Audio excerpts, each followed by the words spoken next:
OMG, matindi to, nagkagulo na. Speaker galit sa Senado, cheese kumalas sa Kongreso, panoorin dito. Ayan, syempre itong balitang ating matutunghayan ngayon ay nagmula kay Banat Kabayan TV. At ito po ang inyong lingkod na si BT na magbibigay ng reaksyon at komento dito sa video na ating matutunghayan ngayon. At huwag na natin pagtagalin at sabay-sabay na natin panoorin ang laman ng video na hatid sa atin ni Banat Kabayan TV at bibigyan natin ng reaksyon ang balitang ito. Pasok! Sinabi ni Escudero na Ayan. ang impeachment finis na. Ayan! Syempre bago natin simulan ng video ito, nais ko nga pala magbigay ng credits dito sa boses at video na matutunghayan natin ngayon at bibigyan ng reaksyon. Walang iba kundi si Banat Bay. Syempre suportahan natin yan si Sir Banat Bay. Pakibisita ang kanyang channel mga katunay at huwag kalimutang mag-subscribe para maging updated po tayo sa mga vlogs na inilalabas ni Sir Banat Bay. Syempre suportahan din natin ang Banateros. Ipagpatuloy natin. Kalas! Sabi nga ng mga Arabo, kalas! Kalas! Finis na, ika nga. Oh. Pangalawa, aside from that, sinabi niya merong merong ginagawang parang paninira o demolition job tungkol sa kanya at yan ay nanggagaling sa Kamara. Yun! Di ba? Oh. Paninira o demolition job. Alam nyo talaga, no? Talagang maiinis sa kanya yung Kamara. Syempre, kaya nga 'di ba? Kaya nga yung yung impeachment kay VP Sara umabot ng pang-apat na impeachment 'di ba? Kasi talagang tiwala sila eh. Talagang ang laki ng tiwala namin na syempre as Senate President si Escudero. Kahit mahuli kami diyan, kahit na sabihin natin na baliwala na yung 1, 2, 3 na impeachment, kahit support na natin ayusin lahat yan. Madaliin lang natin si Cheese dyan. Pipirmahan na yan. Ayusin na yan. Isasalitaan lang sa atin yan. Eh, hindi yun ang nangyari. Diba? Kaya talaga dismayado. Kaya nga, diba, palakpakan sila eh. Nagpalakpakan sila dahil ang dami ng pumirma. Ang dami ng mga congressman na pumabor. Kaso nga lang, pagdating sa Senado, stop ball. Yung tipong asang-asa ka. Diba? Asang-asa ka na ganito, ganyan, ganyan, tapos wala naman. Kaya talaga maiinis sila kay Cheese. No? Gago! Oh, kayong mga tamba. Ikaw talaga, alam mo, una mong tinarget si VP Sara Duterte, ngayon naman si Escudero naman. Ako talaga, iba ka talaga. Pagka, hindi, alam mo, ito kasi si Tamba. Pag ito, hindi nasusunod yung gusto niya, para itong spoil brat. Pag hindi natutupad yung gusto niya, aawain niya. Hindi natupad yung... Parang bata no? Tinabla na nga ng Senado yung PI, tinabla pa itong impeachment. Kaya naman, gusto nga Kaya nga di ba? Kaya nga gustong-gusto nila talaga mawala, kumbaga parang mawala yung Senado eh. Di ba? Kaya nagkakaroon ng People's Initiative noon para, di ba, parang mag-isa na lang, wala nang kumbaga taas wala nang mga magbobotohan, wala na yung mga botante, parang sila na lang yung magdidesisyon kung sino yung uupo, di ba? Yung mga prime minister na yan. Tapos yung Senado parang mawawala ng power. Di ba, ilan lang sila doon? 24 laban sa 300 ba yan? Di ba? Syempre, laban ng Senado ron? Pero bakit ang Senado ang susunod? Ang Senado kasi binoboto ng milyon-milyong katao yan. Buong Pilipinas ang bumoboto dyan. Gano lang naman ang bumoboto sa mga congressman? Kung ano lang yung lugar na hawak nila, yun lang yung boboto sa kanila. Kung 500 katao lang yung hinahawakan nila, yun lang din ang boboto sa kanila. Hindi katulad ng senador, Luzon, Visayas, Mindanao ang bumoboto sa mga senador. Diba? Kaya hindi rin sila papayag ng ganun-ganun. Na parang sila pa yung magiging ilalim doon. Parang kung ano desisyon ng diba? Sige, na yan. Diba? Syempre kasi pag ganyan, pag Senado kasi, kahit magdidesisyon yung Kamara ng ganito, hindi ka agad nila hindi ka agad nila masulong kasi syempre dadaan sa Senado. Kailangan ma-aproban gaya nitong impeachment na to.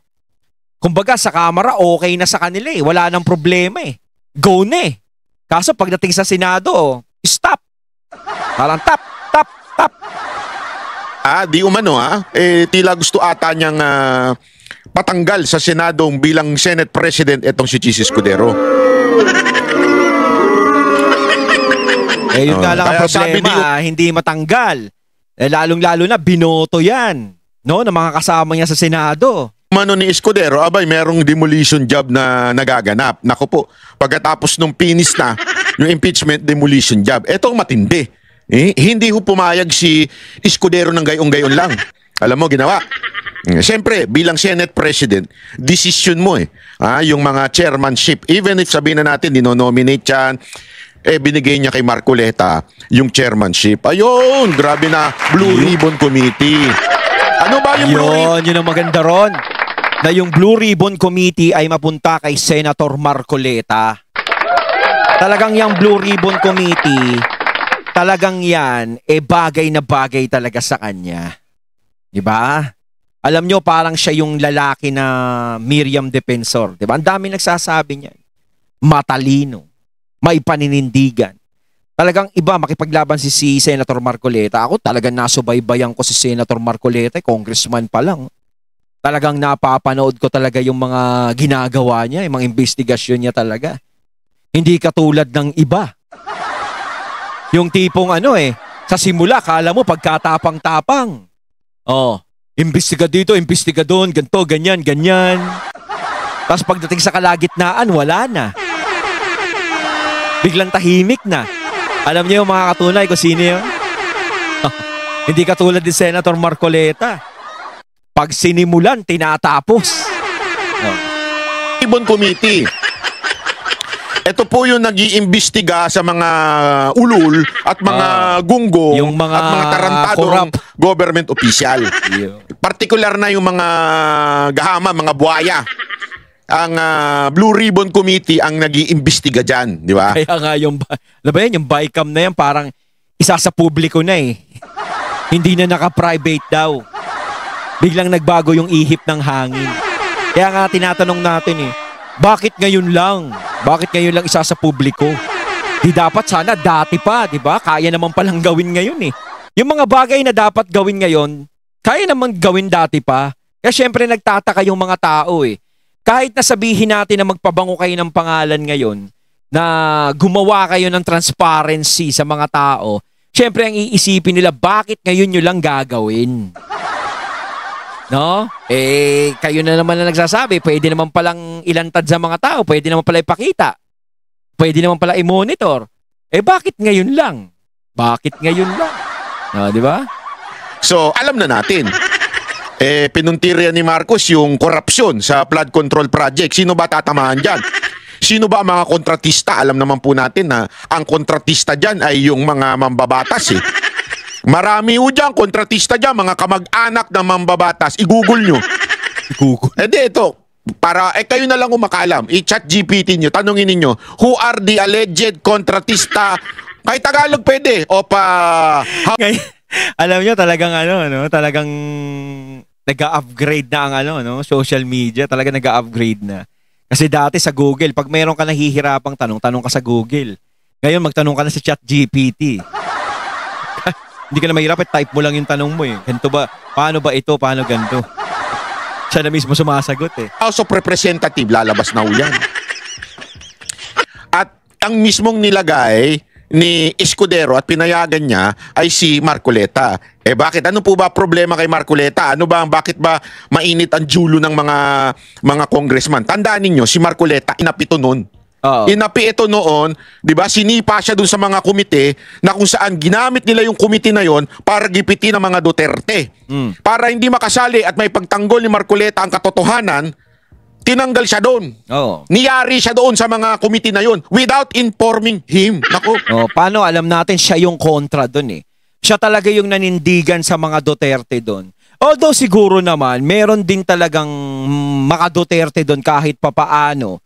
Pero hindi nila ma-voice out. Hindi sila makapag-voice out. Hindi nila mailabas yung suporta nila. Siyempre, sa takot din, sigurado. Diba? Nag-aalangan sila. Lalong-lalo na, siyempre, sino ba may hawak ng budget? Kapag nangailangan yung lungsod mo ng ganito, wala kang malalapitan. Diba? Ganun yan. Pero si Senator Marcoleta, hindi niya inisip yun. Talagang sinasabi niya nga dati, hindi na ako dyan para sa Kongreso. Wala na, ayaw niya na dyan. Kaya eto naman, sinuwerte siya talaga. nabiyayaan at naging senador siya, mantakin mo yan pala yung naghihintay sa kanya yung pinakamalaking posisyon pa. 'Di ba?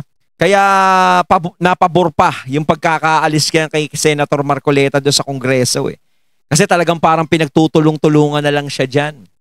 Kumbaga, parang tingin ko sa kanya parang mag-isa na lang siya diyan eh. Oh. This time, hawak niya ang makapangyarihang Blue Ribbon Committee. Yun, panalo. This time, siya na ang pinuno na mag-iimbestiga sa Senado. Yun, yari. Ang tanong dyan, sino kaya ang maiimbestigahan niya? Sino ang buena mano? Ano-ano po ba mga inaasahan nating imbestigahan niya? Number 1, yung di umano allegedly na Swiss account ba yun o yung account daw ni George Garcia sa ibang bansa. Sino ho ba nagparatang din yan? Si Marcoleta. So therefore, si Marcoleta ang may alam ng katotohanan. Kasi siya nagparatang so siya may ebidensya. Siya ang may hawak ng Blue Ribbon Committee. So, maiimbestigahan niya na yan. I-open niya na yan. Di ba? Ang ganda. Kaya alam mo, Marcoleta, Senator Marcoleta, maraming umaasa sa'yo. Yes. Taong bayan ang umaasa sa'yo. This is pananaw ko ito ha, this is a make or break pagdating sa'yo. Yeah. Honestly, ako, I'm hoping and as far as I know, never kang natinag. Yes. Never kang bumaluktot. Even a lot of pressure. Remember, maraming galit dito because of the ABS-CBN. Di ba? Pero, nanindigan si Marcoleta. Kaya, tuwan-tuwa tayo dito sa mamang to. Napaka-grabe ho ang paninindigan nito. Kaya kaya inaabangan natin yan eh. Kung talagang gaano katatag yung paninindigang gagawin ni Senator Marcoleta. Siyempre, meron din mga nagtataas ng kilay dyan na, baka umpisa lang yan.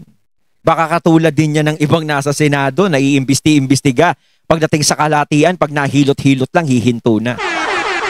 Pero sa tingin ko, para sa tingin ko sa akin sa komento ko is magpe-perform naman si Senator Marcoleta ng maganda dyan. No? Pero hindi pa rin natin alam. Subaybayan pa natin ng mga susunod na kabanata. Kasi syempre sa Kongreso nga, hindi siya natinag eh. Diyan pa kaya sa Senado. Siyempre, alam natin, mas lalo niyang pagbubutihan niya, mas lalo siyang mag-aano dyan. Di ba? This time, talagang mas maraming matindi. Sabi nga dyan. much is given, much is required. Ano ibig sabihin nun? More responsibility, more power, more mas ka dyan, mas aasahan ka ng taong bayan. Oo. Kaya isa sa inaasahan dyan, yung dayaan sa COMELEC. Una yan. Pangalawa, yung sinasabi mo, ito, favorite ko ito. Kasi malupit ito. Favorite ko ito, yung pagdating sa bill ng kuryente. Pag nanakaw ng mga power supplier natin sa buong bansa. Yan ang isa sa mga pinangako ni Marcoleta. Pangalawa yan. Pangatlo, yung katiwalian na nangyari pagdating ho doon sa pagpapadala ni Pangulong Duterte. Senator Marcoleta, you know from your heart na binitbit ka ng mga Duterte, ni Pangulong Duterte, ni Vice President Sara Duterte, kaya inaasahan ka ng mga Duterte supporter. Do your promises o isakatuparan mo ang iyong ipinangako sa mga Duterte supporter. Pero kung tutusin, kung magawa lahat ni Senator Marcoleta yan, mapagtagumpayan niya yan, napakalaking achievement sa kanya yan. Diba? Talagang napakalaking achievement. Talagang mas lalong maraming bibilib sa kanya. Kasi honestly, Senator Marcoleta, ako at yung iba nating mga kababayan, bitin doon sa investigasyon na ginawa ni Amy Marcos. Parang lang yun. Ako, pakiramdam ko, kasi mismo nga si Kaufman, sinasabi ni Kaufman, di ba, na bakit hanggang ngayon di pa napapublish yung Senate hearing na yun. Parang sa akin ito pananaw ko lang naman. Parang ginamit lang niya talaga yung mga Duterte nun para ibudulin na naman yung ibang mga Duterte supporter. Sa bagay, nagpabudol naman sila ulit. Okay lang yun. Hindi, okay lang naman yun kung medyo dalas-dalasan yung pambubudol sa mga Marcos. Bahala kayo, buhay nyo yan eh. Hindi ko pwedeng pakialaman yan kung lagi na lang kayo nagpapabudol sa Marcos, problema nyo na yan. Di ba? Wala na akong dyan. Wala na akong labas na ako dyan. Ginawa ko ng lahat pati yung iba pang mga social media influencer, vlogger ng Duterte, ginawa na namin ng lahat para wag kayo magpapaniwala dyan kay Amy Marcos. Nagpabudol pa rin kayo. Wala na tayong magagawa dyan. Re-respetuhin ko na lang I did my best, but my best wasn't good enough. yung desisyon ninyo. Pero, Senator Marcoleta, kami po nabitin doon sa investigasyon na ginawa ni... So parang ang sinasabi dito ni Sir Banat Bay na maaaring baka pwede na si Senator Marcoleta na yung magpatuloy niyan. Parang nabitin siya dun sa naging investigasyon ni Senator Amy sa pagkakadala kay PRRD sa Dahig. 'Di ba? Pero tingin ko kasi itutuloy ni Senator Marcoleta yan. Hindi lang dahil sa nadala siya nadala siya ng mga Duterte kaya siya nanalo o kaya siya nasa posisyon. Kundi dahil sigurado may paninindigan siya at may paniniwala siya na mali talaga yung naging proseso ng pagkakadala kay PRRD. 'Di ba? Ni Amy Marcos. Kaya sana, imbestigahan nyo pa ho ito. Lalong-lalo na yung naganap na circus dyan sa Rizal Memorial ni Torre. Umaasa kami iimbestigahan mo yan kasi... isip mo na yung circus. Naisip ko yung boxing. Sandali. Sino nagbayad ng Rizal Memorial? Gobyerno ba? O partikular na tao? At kung sino mang partikular na tao, tama ba yun? Kasi remember, bilang public official, bawal kang tumanggap ng kahit na ano. Whether in deeds, financial, bawal kang tumanggap. So, ibig bang sabihin ito, tumanggap si Torre na libre yung Rizal Memorial Stadium? Sino yun? Is this a state-sponsored event? Meron ba itong kaukulang tamang mga papel, dokumento? Ang makakasagot lang yan, si Torre. Ang makakasagot lang yan, DILG, bantakin mo na. Ako kasi iniisip ko yung boxing na yan, di ba, si General Torre yung nag-set up niyan. Di ba, siya yung nag-ano niyan, di ba? Tapos sinabi niya na parang gawing charity, yung boxing na yon, yung mga mag-e-entrance doon, yung mga manonood, yung magbibigay, is itutulong sa taong bayan, sa mga binaha. Alam, maganda yung maganda yung gusto niyang mangyari. Kaso nga lang syempre, no, si Mayor Baste, hindi rin natin masisisi kung bakit nagkaganon na hindi niya pinatulan yung ganyan. Dahil una-una sinasabi niya nga, bakit kailangan pa ng ganyan? Parang ganon. Hinahamon niya lang ng ganto, ganyan, na walang ganon. Na hindi na kailangan pang parang lang. At saka syempre, mamaya mag-isip din, katulad ng mga nagiging chismis-chismis sa gilid-gilid. Baka mamaya, isa-trap na naman yan. Diba sinasabi nga ng iba baka mamaya trap na naman yan kay Mayor Baste. Mamaya hinihintay siyang bumaba. Tapos mamaya bigla siyang arestuhin. Imbis na boxing ang pupuntahan niya, aresto pala yun. Diba? Yun yung sinasabi ng ibang mga kababayan natin.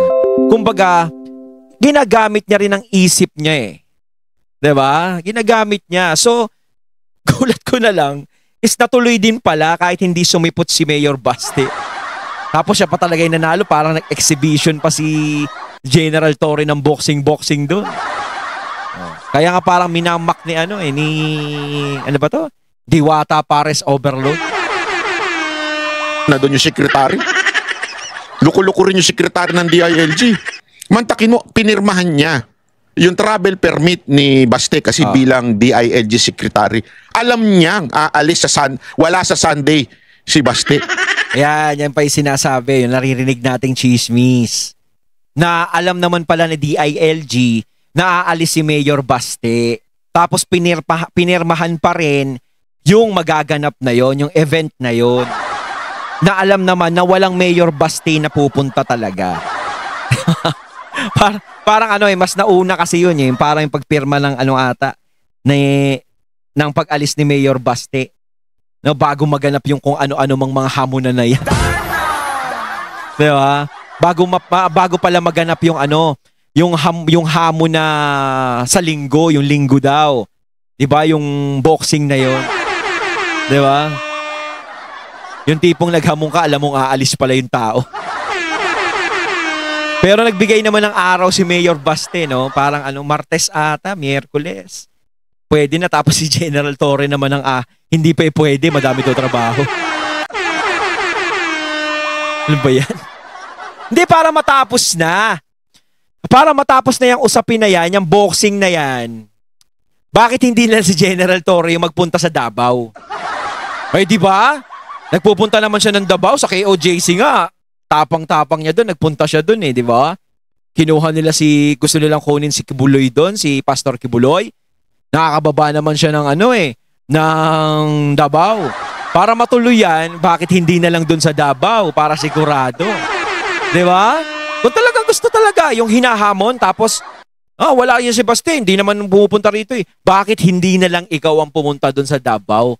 At doon iset up talaga yung labanan. Siguro naman, syempre, huwag ka na matakot, makakalabas naman kayo doon, no? Sa kay OJC nga, di ba? Makalabas naman kayo doon, no? Tsaka protektado ka naman di ba? Way ahead of time, alam na niya. And yet, pumunta pa rin siya doon.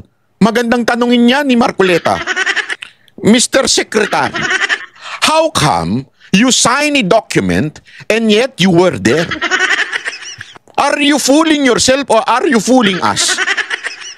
Hindi, Senator Mark, siyempre, ibang English mo. Malupit ang English mo, abogado ka Pero magandang tanungin yun, mantakin mo. Are you there as a circus? Are you there as a clown? You know from your heart that Baste is not there because pinirmahan niya yung travel permit niya. How come you went there? At magpalakpak-palakpak pa kayo doon? Are you fooling the Filipino people? Sino ang tumanggap ng gift?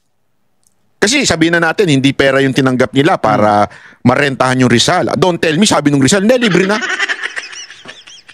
Bakit? Bakit nagpalibre? Kailangan malaman niya ng taong bayan. Ang daming dapat alamin ni Senator Marcoleta kay Torre. Yan ang inaasahan ng taong bayan. Ako, bilib ako kay Senator Marcoleta. Ako din. Paasang kamay ko dyan. Hanga ako dyan. Pero pag hindi niya nagawa itong mga sinasabi natin, maniwala kayo, it will be make or break sa inyo. Honestly kung sino man nakikinig sa inyo dyan na nasa paligid ni Senator Marcoleta, lalo ka na Katibina. Minanata si Katibina. Hindi, kung, ito lang, this will be make or break kay Senator Marcoleta. If nagawa niya to, naku po, maniwala kayo. Maniwala kayo. Yung sasabi natin. Ang tindi ng future ni Marcoleta. Kasi, di ba sinasabi nga nila, si Marcoleta ang parang Miriam Defensor. Yes. Di ba? Kasi sa tapang, sa talino, sa galing. Yes. Akin more than Kasi kahit pa paano, kasi si Miriam, magaling, matalino. Pero, ewan ko for me, yung masasabi ko may paninindigan talagang matindi si Marcoleta. Para sa akin para sa akin to, okay, magagalit yung mga tagahanga ni Miriam Defensor. Pangalawa, mas nakaka-communicate si Marcoleta. Bakit? Kasi Tagalog, pag nagpaliwanag, napakalinaw. Ako, tagahanga ako nung kanyang programa dun sa isang istasyon. Talagang pag pinakinggan mo siya, ang tindi ng paliwanag niya, logic niya, talagang maiintindihan ng ordinaryong Pilipino. So, in a way, may advantage siya compare kay Miriam. Kasi si Miriam, masyadong malalim. Matalino, magaling, may paninindigan. Not question yun. Kaya lang masyadong malalim. So, sobrang lalim, minsan hindi na maintindihan. Na maarok. Unlike itong si Marcoleta, matalino, may tapos English na English pa talaga ang lalalim. Panindigan, magaling, pero nakukommunicate niya. So, I think, Marcoleta is more somehow mas makaka-advance kay Senator Miriam. Okay? In that aspect. Not the greatness it's more on how to communicate to people. So, sa akin, mas malayo ang mararating ni Marcoleta. Ayon, at ating natunghayan ng video na nagmula kay Banat Kabayan TV. At syempre natunghayan din natin si Banat Bay, mga katunay, na binigyan natin ng reaksyon. Kayo mga katunay, na masasabi nyo tungkol dito? Comment lang po kayo sa comment box. So once again, I'm BT and I'm out. Peace.